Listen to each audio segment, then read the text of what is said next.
Bismillahirrahmanirrahim. Perkenalkan, nama saya Suhainiyah, NIM T 2017-6013. Di sini saya akan melanjutkan penjelasan dari teman saya tentang Rijalul Hadis, yaitu syarat-syarat ilmu Rijalul Hadis, di mana sanad suatu hadis tersebut dikatakan benar jika perawi memenuhi beberapa syarat, yaitu yang pertama bersifat yang kedua dhabit, dan yang ketiga menjaga muru'ah. Bersifat adil di sini yaitu harus memenuhi syarat muslim, baligh, dan berakal sehat. Muslim, orang yang menjalankan ajaran Islam tersebut harus sesuai dengan dasar-dasar Islam dan al-hadis.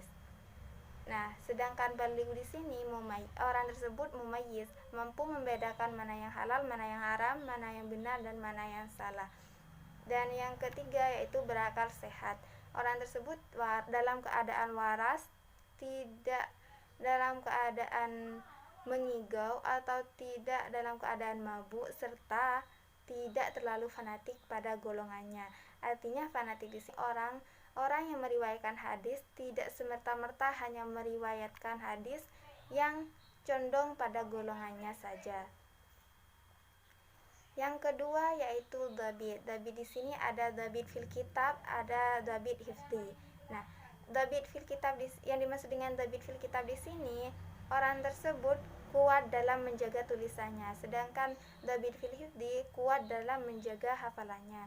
Yang ketiga yaitu menjaga muru'ah. Artinya orang tersebut berakhlak mulia dan menjauhi hal-hal yang tercela yang dilarang oleh Islam.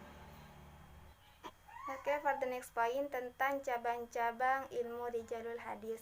Di sini ada dua cabang. Yang pertama yaitu tarikh ar-ruwah, yang kedua jarah wa ta'dil. Yang dimaksud dengan tarikh ar-ruwah di sini yaitu ilmu untuk mengetahui para perawi dari aspek yang bersangkutan, baik dari segi nama periwayat, tempat tanggal lahir, dan kapan wafatnya, sejarah perjalanannya, dan lain sebagainya yang berkaitan dengan sejarah. Sedangkan ilmu jarah wa ta'dil di sini mempelajari apakah hadis tersebut bisa ditolak ataupun diterima dengan menekankan pada kualitas perawi, khususnya dari segi kuatnya hafalan, kejujurannya, integritas pribadi terhadap Islam, dan lain sebagainya. Dan dari cabang-cabang tersebut, kelompok saya akan menjelaskan dengan rinci apa yang dimaksud dengan ilmu tarikh ar-ruwah dan apa yang dimaksud dengan jarah wa ta'dil. Yang poin pertama, ilmu tarikh ar-ruwah. Apa pengertian dari ilmu tarikh ar-ruwah? Kenapa kita harus mempelajari ilmu tarikh ar-ruwah? Saya akan menjelaskan. Ilmu tarikh ar-ruwah di sini ada dua kata, yaitu tarikhun dan ruwah, yang berasal dari bahasa Arab. Tarikhun artinya tanggal, waktu, serta sejarah.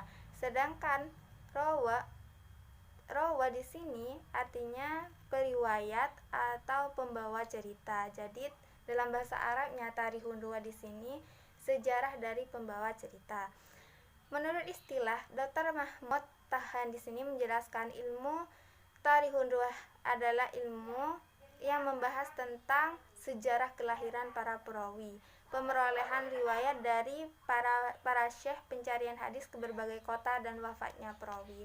Jadi yang dimaksud dengan pengertian ilmu tarikh ar-ruwah di sini yaitu ilmu yang untuk mengenal para perawi dari hadis yang berkaitan dengan periwayatan mereka terhadap hadis melalui tempat tanggal lahir, sejarahnya, nama periwayatnya, dan lain sebagainya. Dan kenapa kita harus belajar ilmu tarikhun ruwah di sini? Karena dengan cara kita mempelajari ilmu tarikhun ruwah, kita bisa mengetahui apakah hadis tersebut bisa diterima atau ditolak dari segi sejarahnya. Seperti itu. Jadi